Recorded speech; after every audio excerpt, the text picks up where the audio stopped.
अस्सलामु अलैकुम वरहमतुल्लाहि वबरकातुह। आज मैं आप लोगों को 7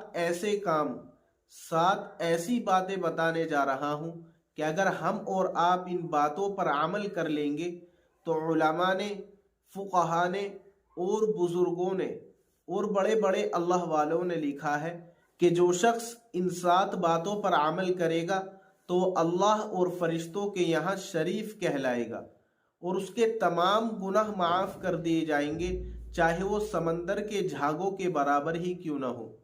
और उस शख्स को ईमान का जायका नसीब होगा और उसकी ज़िंदगी और मौत दोनों बेहतर होंगी जो शख्स इन 7 बातों पर अमल करेगा।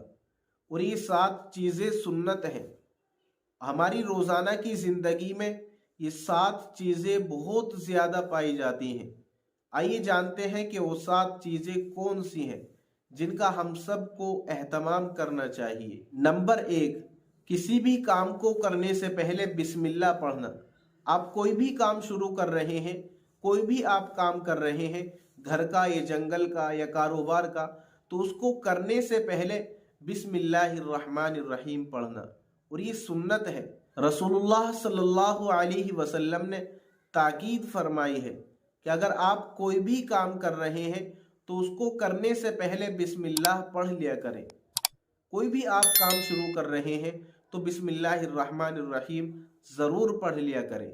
नंबर 2, किसी भी काम से फारिग होने के बाद अल्हम्दुलिल्लाह कहना।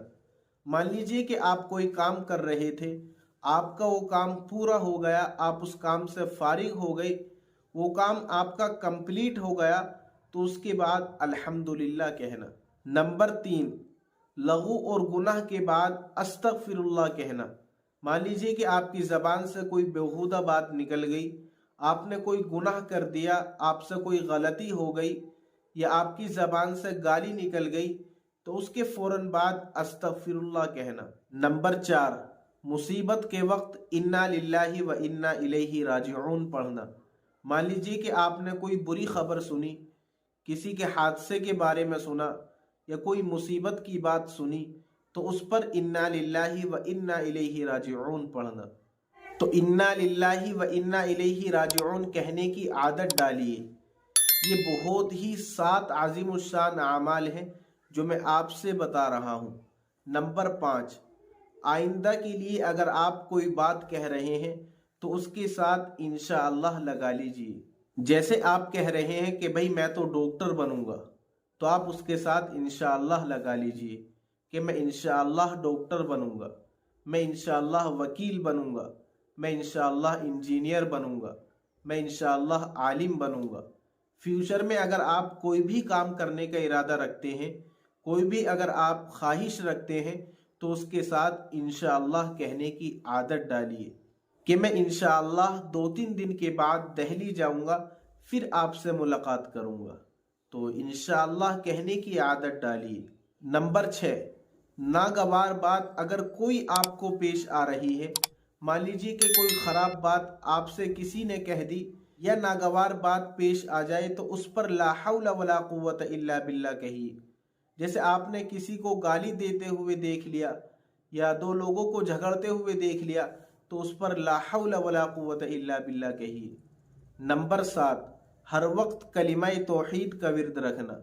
आपका जो एक्स्ट्रा टाइम जा रहा है, जैसे दुकान पर बैठे हुए या फिर वॉक करते हुए या जिम करते हुए, तो उसमें ला इलाहा इल्लल्लाह, ला इलाहा इल्लल्लाह, ला इलाहा इल्लल्लाह मुहम्मदुर रसूलुल्लाह का विर्द रखिए। तो ये 7 चीज़ें ऐसी हैं कि अगर हम इन पर अमल करेंगे तो 7 सुन्नतों पर अमल करने वाले होंगे। और सुन्नत पर अमल करने का फ़ायदा वो अनगिनत है, उसको बयान नहीं किया जा सकता। उलमा ने बयान किया है कि जो शख्स इन 7 बातों पर अमल करेगा वो फरिश्तों के नज़दीक शरीफ कहलाएगा और उसके तमाम गुनाह माफ़ कर दिए जाएंगे, चाहे समंदरों के झागों के बराबर ही क्यों ना हो। और उस शख्स को ईमान का जायका मिलेगा, उसको ईमान का जायका जो है नसीब होगा और उसकी ज़िंदगी और मौत दोनों बेहतर होंगी। तो आप इन 7 बातों पर ख़ुद भी अमल कीजिए और अपने बच्चों को भी अमल कराइए। मुझे उम्मीद है कि मेरी बातें आपको समझ आ गई होंगी। इसके लिए कुछ शेयर करें, दूसरों तक पहुँचाएँ। السلام علیکم ورحمۃ اللہ وبرکاتہ۔